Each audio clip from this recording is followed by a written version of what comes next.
Welcome, students. Let us discuss the next portion of our chapter, division of sectors as organized and unorganized. अभी तक till now we have discussed the division of sectors as of primary, secondary, and tertiary. Now we have to discuss it in another form as organized and unorganized sector. Let us examine another way of classifying activities in the economy.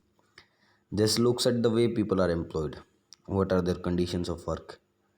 Are there any rules and regulations that are followed as regards their employment?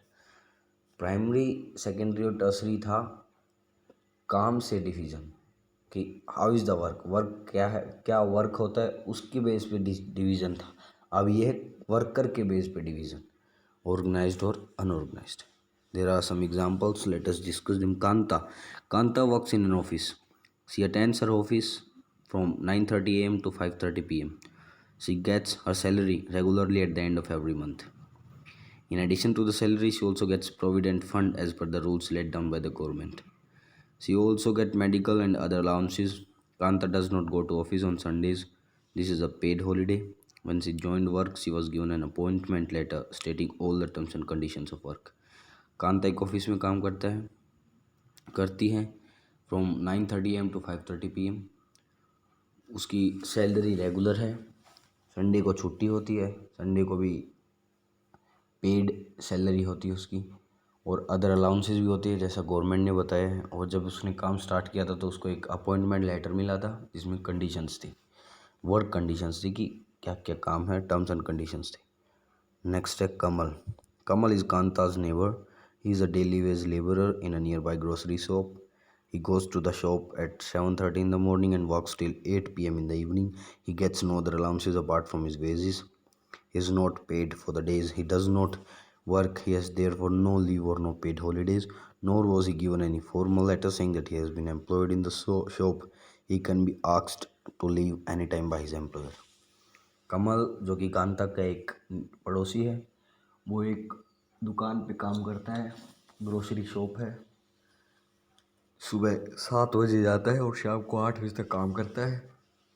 उसके बाद उसको salary किसी और कुछ नहीं मिलता है, daily wages मिलते, डेली भत्ता मिलता है उसको, और उसके अलावा कोई अलाउंस नहीं मिलता है. ना ही उसको जब अपॉइंटमेंट मिला था, जब एम्प्लॉयमेंट मिली थी तो उसके लिए कोई टर्म्स एंड कंडीशंस नहीं थी, और ना ही उसकी जॉब परमानेंट है.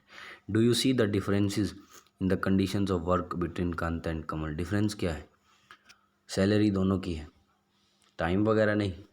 उसकी जो परमानेंट है, कांता की जो परमानेंट है, कमल की टेम्परेरी है. उसकी सैलरी रेगुलर है, इसकी सैलरी टेम्परेरी है कि जब तक काम करे ठीक है.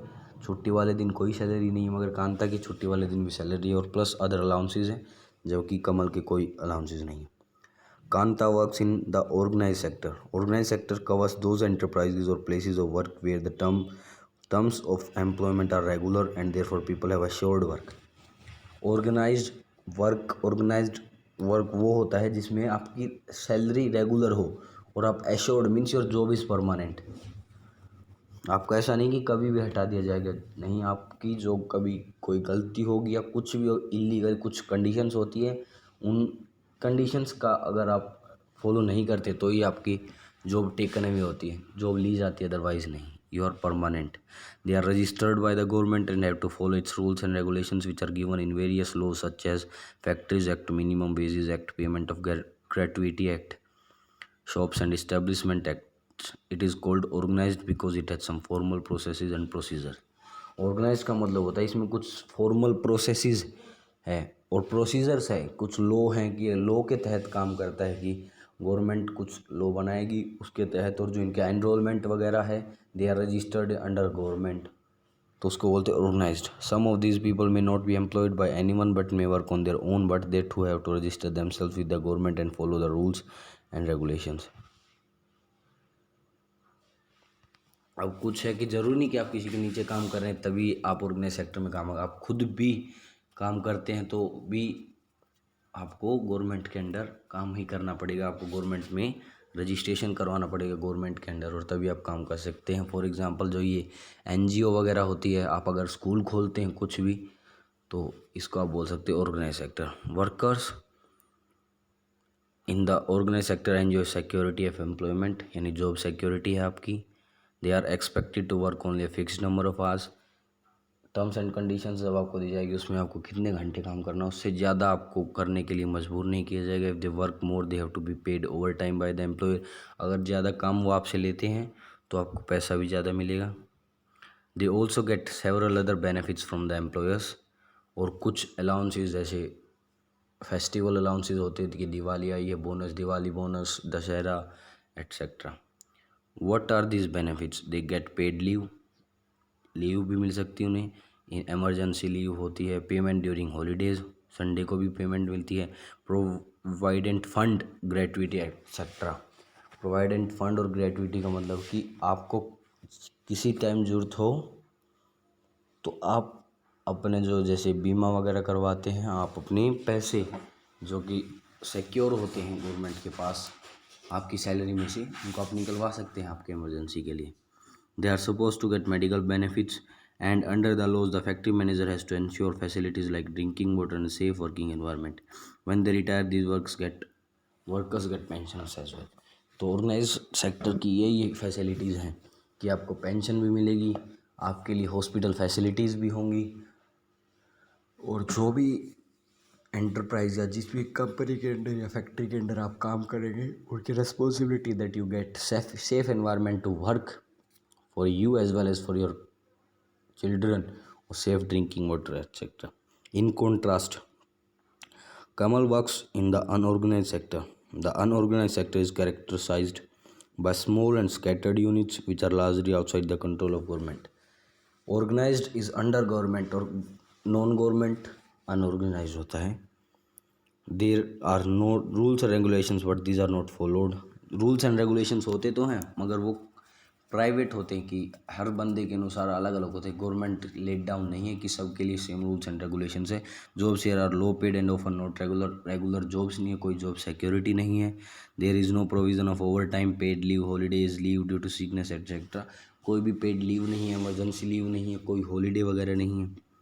Employment is not secure, no job security. People can be asked to leave without any reason. आपको किसी भी प्रायर इन्फॉर्मेशन या एनी रीज़न के, किसी भी रीज़न के बिना आपको जॉब से निकाला भी जा सकता है। मीन्स ये बिल्कुल ऑपोजिट है ऑर्गेनाइज सेक्टर के। When there is less work such are just during some reasons और seasons, some people may be asked to leave. अगर कंपनी को ज़रूरत नहीं है आपकी, यानी काम कम हो गया, तो वो आपको जॉब से निकाल भी सकती है, और जब काम की ज़रूरत पड़े आपको वापस बुला सकते हैं। A lot also depends on the whims of the employer. जो आपको काम पे लगा था उस पर भी डिपेंड होता है। फॉर एग्जांपल जैसे टेंडर वगैरह निकलते किसी भी इंस्टीट्यूशन वगैरह के, तो उसमें जो वेटर एंड ऑल होते हैं वो अनऑर्गेनाइज सेक्टर के अंडर होते हैं। सब एम्प्लॉयर पे डिपेंड होते हैं कि वो कैसे बिहेव करेगा। This sector includes a large number of people who are employed on their own doing small jobs such as selling on the street और doing repair work. Similarly farmers work on their own and hire labours as and when they require. जैसे इसमें farming का भी example दिया गया है। अभी गेहूं का समय है तो आप कुछ वर्कर्स को काम पे रखेंगे, फिर काम ख़त्म हो जाएगा तो उनको निकाल देंगे, ऐसे ही इसको बोलते हैं unorganised. Let us work these out. There are some examples. Look at the following examples. Which of these are unorganized sector activities? A teacher taking classes in a school, organized. A head load worker carrying a bag of cement on his back in a market, unorganized. A farmer irrigating her field, unorganised, क्योंकि farmer is not under government की government will issue regulations और rules की how to irrigate और ये वो नहीं, वो खुद का मालिक है, नो रूल्स फ्रॉम गवर्नमेंट, तो वो अनऑर्गेनाइज्ड है। Doctor in hospital treating a patient, organised. A daily wage labourer working under contractor, unorganised. Contractor में भी ऑर्गेनाइज्ड मगर जो लेबरर है वो अनऑर्गेनाइज्ड है। A factory worker going to work in a big factory, वो डिपेंड करता है फैक्ट्री किसकी है, गवर्नमेंट फैक्ट्री है या फैक्ट्री। मैक्सिमम फैक्ट्रीज लीगल होती हैं तो they are organised. Handloom weaver working in her house, unorganised. Talk to someone who has a regular job in the organised sector and another who works in the unorganised sector, compare and contrast their working condition in all aspects. अब इसके लिए आपको अपने पड़ोस में या अपनी family में कोई ऑर्गेनाइज्ड और अनऑर्गेनाइज्ड सेक्टर की दो जॉब देखनी है और you have to ask them कि क्या क्या कंडीशंस है आपके ऊपर और कैसी कंडीशंस में आप काम करते हैं, और then compare. How would you distinguish between organized and unorganized sector? Explain in your own words. For me, I will explain organized जहाँ पर गवर्नमेंट के रूल्स एंड रेगुलेशंस के साथ काम होता है. अनऑर्गेनाइज्ड में ऐसा नहीं होता है. ऑर्गेनाइज्ड में जॉब सिक्योरिटी है, परमानेंट है, रेगुलर है, सैलरी रेगुलर है, मगर अनऑर्गेनाइज्ड में no job security, temporary job है, नो रेगुलर सैलरी. फिर ये holidays, leave, paid leave, other extra allowances, bonuses etcetera, मगर अनऑर्गेनाइज्ड में ऐसा कुछ भी नहीं है. ऑर्गेनाइज्ड में hospital facilities, pensions etcetera, and there is nothing as of pensions and etcetera in unorganized. The table below shows the estimated number of workers in India in the organized and unorganized sectors. Read the table carefully, fill in the missing data, and answer the questions that follow. Workers in different sectors in million. ये वही आपको plus minus करके देखना है, and you have to just fill up all things, percentage and all, and then answer these 3 questions. For today it's enough. Next we will discuss how to protect workers in the unorganized sector. मगर ये बात ध्यान रखना, you have to discuss the condition of people working in organized and unorganized sector. With this I sign out. Thank you and have a nice day.